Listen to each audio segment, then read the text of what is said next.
ये लोग फैमिली बनकर वारदात करते हैं। ये अच्छे सेक्टर्स में घर लेते हैं, अच्छी गाड़ी रख लेते हैं और अच्छे खुशहाल और मुअज़्ज़ज़ बनकर वारदात करते हैं। इस फैमिली में अमूमन 2-3 बच्चे भी होते हैं। इन बच्चों को महंगे स्कूलों में दाखिल करा दिया जाता है। ये बच्चे स्कूल में खुशहाल घरानों के बच्चों को दोस्त बनाते हैं। ये मोहल्ले के अमीर लोगों के बच्चों को भी सर्कल कर लेते हैं। टारगेट बच्चे उनके घर आने लगते हैं। ये फैमिली फ्रेंड्स बन जाते हैं। टारगेट बच्चे मेज़बान बच्चे के अब्बू के भी दोस्त होते हैं, अम्मी के भी और दूसरे बहन भाइयों के भी। टारगेट बच्चे के वालिदैन ये सोच कर मुतमईन हो जाते हैं कि हमारा बच्चा बाहर नहीं फिर रहा। ये मुअज़्ज़ज़ ख़ानदान के घर जाता है। टारगेट बच्चे के वालिदैन इस दौरान मेज़बान घराने के घर का चक्कर भी लगा लेते हैं और ये उनकी तहज़ीब, उनकी शाइस्तगी से भी मुतासर हो जाते हैं और यूं अपने बच्चे को उनके हवाले करके मुतमईन हो जाते हैं।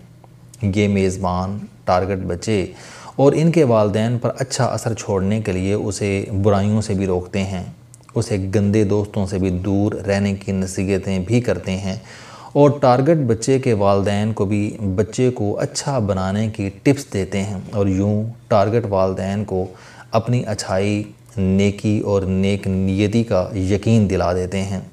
ये मरहला मुकम्मल हो जाता है तो इसके बाद 3 किस्म की वारदातें होती हैं। ये गैंग में शामिल अगवाकारों को बच्चे और उनके वालिदैन के बारे में मालूमात फराहम कर देते हैं और अगवाकार बच्चा अगवा करते हैं। मेज़बान फैमिली वालिदैन की हमदर्द बन जाती है। ये इन्हें समझाती है कि पुलिस को बताने का कोई फ़ायदा नहीं, अगवाकारों को रकम दें और बच्चे की जान बचाएं। ये लोग अक्सर केसेस में मज़लूम ख़ानदान की माली मदद भी कर देते हैं। ये तावान की रकम में अपना हिस्सा भी डाल देते हैं और यूं वालिदैन रकम देते हैं, अपना बच्चा वापस लेते हैं और इस ख़ानदान की हमदर्दी और अच्छाई की तारीफ़ करते हैं। पुलिस और मीडिया को इस नौइयत की 90% वारदातों का इल्म नहीं होता। ये ख़ानदान थोड़े अरसे बाद इस मोहल्ले से किसी दूसरे सेक्टर में शिफ्ट हो जाता है और वहाँ भी इसी किस्म की वारदात या वारदातें शुरू कर देता है। इस अगवाकार गैंग के बच्चे बाज़ औक़ात गैंग का हिस्सा होते हैं और बाज़ केसेस में ये बच्चे मासूम होते हैं और इन्हें हरगिज़ इल्म नहीं होता कि इनके वालिदैन इनके दोस्तों को अगवा करा रहे हैं। ये शॉर्ट टर्म वारदात है। दूसरी किस्म की वारदात लॉन्ग टर्म होती है। ये टारगेट बच्चे को ड्रग्स पर लगा देते हैं या फिर नौजवान बच्चे को किसी जिनसी स्कैंडल में उलझा देते हैं। ये इस काम के लिए किसी तीसरे बच्चे की मदद लेते हैं। ये बच्चा आहिस्ता आहिस्ता टारगेट बच्चे का दोस्त बन जाता है और ये उसे सिगरेट, चर्स या फिर इस नौइयत के किसी नशे पर लगा देता है। ये बच्चा जब आदी हो जाता है तो मेज़बान ख़ानदान बच्चे को समझाना शुरू कर देता है और ये इस झूठी हमदर्दी की आड़ में इसके हमदर्द बन जाते हैं। बच्चे अमूमन अपने नशे की आदत या जिनसी स्कैंडल को वालिदैन से पोशीदा रखते हैं। उनकी कोशिश होती है कि उनकी इस बुरी आदत के बारे में उनके ख़ानदान को इल्म ना हो। चुनाचे पोशीदा रखने की कोशिश के दौरान भी बच्चा मेज़बान ख़ानदान के घेरे में आ जाता है। मेज़बान ख़ानदान बच्चे को उधार भी देता है और यूं बच्चा उधार का आदी भी हो जाता है। ये रकम बच्चा बाद अज़ां घर से पैसे चोरी करके अदा करता है या फिर घर से चीज़ें चोरी करता है या फिर दूसरे दोस्तों से मिलकर वारदातें करता है और इन वारदातों से अपना नशा और कर्ज़ पूरा करता है। ऐसे केसेस भी सामने आए हैं कि टारगेट बच्चे बाद अज़ां इस गैंग का हिस्सा बन गए और ये 5-10 साल में आदी मुजरम साबित हुए। तीसरी किस्म में ये लोग बच्चे को जिनसी चक्कर में फंसा देते हैं। टारगेट बच्चा खेलने या स्टडी के लिए मेज़बान ख़ानदान के घर आता है।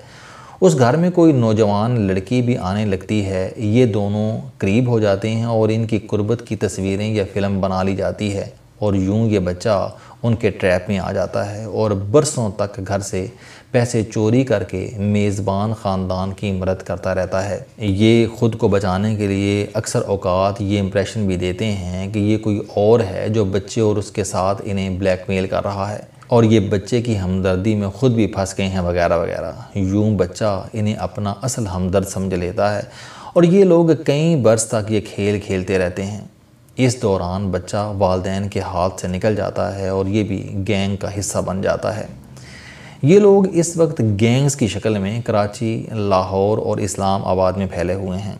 ये पोश एरियाज़ को अपना हदफ बनाते हैं और बड़ी कामयाबी से इन इलाकों में वारदातें कर रहे हैं। इनकी एक टेक्निक फ़्लैट भी हैं, ये इसकी मदद भी लेते हैं। ये कॉलेजेस और यूनिवर्सिटीज़ के करीब फ़्लैट ही लेते हैं। ये ऐसी कॉफ़ी शॉप्स, रेस्टोरेंट और बर्गर शॉप्स के करीब भी किराए या फ़्लैट ले लेते हैं जहां नौजवान लड़के और लड़कियां बैठते हैं। उस फ्लैट में कोई नौजवान लड़का अकेला रहता है या लड़का ये इम्प्रेशन देता है कि उसके वालिदैन मुल्क से बाहर हैं और ये कारोबार, ट्रेनिंग या पढ़ाई के सिलसिले में यहाँ अकेला रह रहा है। ये लड़का ऐसे नौजवान लड़कों को अपना दोस्त बनाता है जो किसी न किसी लड़की के साथ इन्वॉल्व होते हैं। ये टारगेट बच्चे बड़ी आसानी से इनके ट्रैप में आ जाते हैं। टारगेट बच्चों को ऐसा ठिकाना चाहिए होता है जहां ये डेट मार सकें और इस नौजवान लड़के का फ्लैट इस मामले में ज़बरदस्त जगह होती है। चुनांचे नौजवान बहुत जल्द उसके दोस्त बन जाते हैं। ये दिल खोल कर उनकी मेज़बानी करता है और टारगेट बच्चे उसके फ्लैट में आने लगते हैं। इस दौरान उनकी फ़िल्म या तस्वीरें बन जाती हैं और ये बच्चे ब्लैकमेल होने लगते हैं।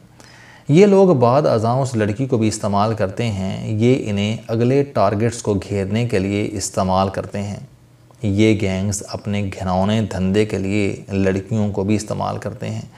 ये लड़कियां कॉलेजेस, यूनिवर्सिटीज़ और कॉफ़ी शॉप्स के करीब अकेली रहती हैं। ये भी पढ़ाई, जॉब या ट्रेनिंग के सिलसिले में बैरून मुल्क से इस्लामाबाद, कराची या लाहौर आई हुई होती हैं और इनके वालिदैन जो कि जेली वालिदैन होते हैं इन्हें बाहर से पैसे भिजवाते रहते हैं। ये भी बहुत जल्द खुशहाल नौजवानों की दोस्त बन जाती हैं।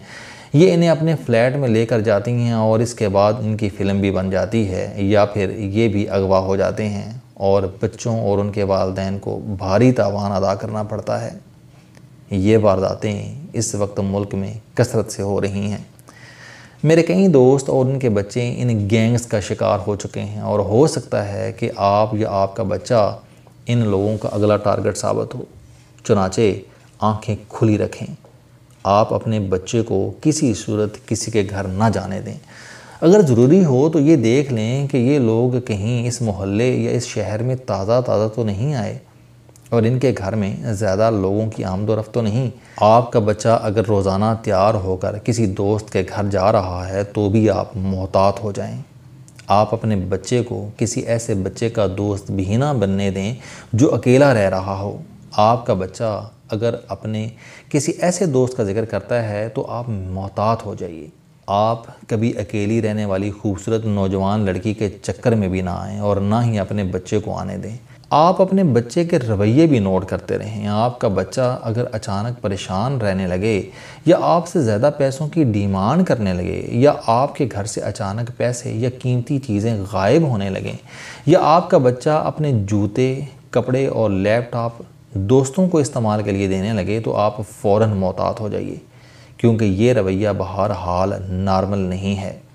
बच्चे किसी मजबूरी के आलम में ही अपनी कीमती या अजीज़ तरीन चीज़ें दोस्तों को इस्तेमाल के लिए देते हैं और अगर आपका बच्चा ये हरकत रोज़ाना कर रहा है तो इसका मतलब है कि दाल में कुछ ना कुछ काला है। आप किसी न किसी तरीके से अपने किसी करीबी दोस्त को अपने बच्चे का दोस्त बना दें ताकि ये इस किस्म की सूरत में आपके दोस्त को दिल की बात बता सके और यूँ आप और आपका ख़ानदान वक्त से पहले संभल जाए। ये याद रखिए कि आपके बच्चे एक ऐसे फूल हैं जिनके इर्द गिर्द हज़ारों कांटे उगे हुए हैं और आपने इन कांटों के दरमियान रहकर अपने फूल की हिफाजत करनी है और आपने अगर इस फूल पर तवज्जो ना दी तो कांटों के गैंग आप और आपके बच्चों को बर्बाद कर देंगे। अस्सलाम वालेकुम।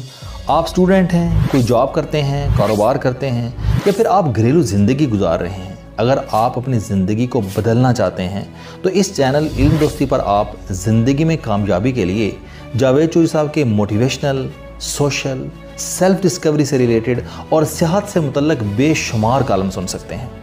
मेरा दावा है कि ये चैनल आपकी ज़िंदगी बदल देगा।